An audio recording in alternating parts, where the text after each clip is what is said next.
мавлавӣ аблоев бо ҷои дуюм ва барандаи ҷоизаи озмуни ҷумҳуриявии тоҷикистон ватани азизи ман дар жанри эстрадӣ аз рӯи номинатсияи сарояндагӣ бо диплом бо имзои президенти ҷумҳурии тоҷикистон муҳтарам эмомалӣ раҳмон бо ифтихор ва сари баланд ба деҳа баргашт. аз шунидани ин хабар муаллимони мактаб хабардор шуда шогирдашон мавлавиро гарму самимӣ истиқбол гирифтанд. мукофотҳои ӯро дида ба ӯ аҳсан хонданд.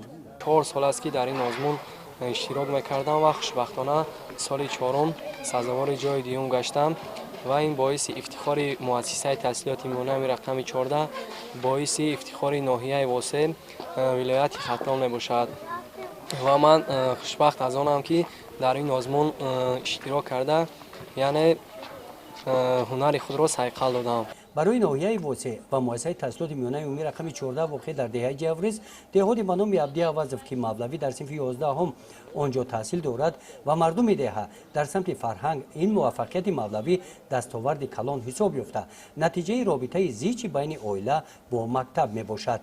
вақте ки сазовори ҷои дуюм эълон карданд мавлавиро моро як ҳаяҷон фаро гирифт ки дигар ӯро гуфтан намешавад. хеле хурсанд шудем.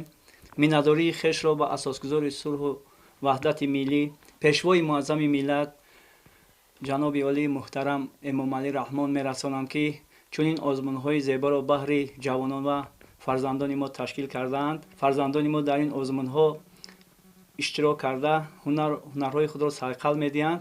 мо хеле хушнудем аз ин. завқ ба ҳунари сарояндагиро дар дили мавлавӣ падараш хайрулло абдуллоев бедор кардааст.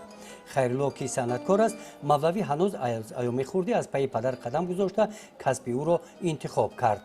ва ман мехостам ки меросияндаи падарам бошам, каси падарамро яъне ҳунари худ кунам ва пеш барам. ва ман бисёр як ҷавони хушбахтам ки ман миннатдории худро бори дигар ба асосгузори сулҳу ваҳдати миллӣ пешвои муаззами миллат президенти ҷумҳурии тоҷикистон муҳтарам эмомалӣ раҳмон мерасонам ки барои мо наворасон ва ҷавонон чунин озмунҳо чунин чорабиниҳоро яъне баргузор мегардонад ва моро дастгирӣ мекунад ва мо ба ин қуллаҳо расида яъне ҳунари худро сайқал медиҳем.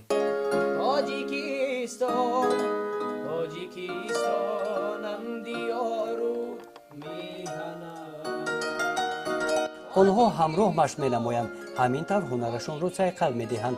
ҳамроҳи падар аз эҷодиёти адибони классик ва муосири тоҷик сурудҳои нав ба нав васфкунандаи зебоии ватан, озодиву истиқлоли ватанро баланд месароянд.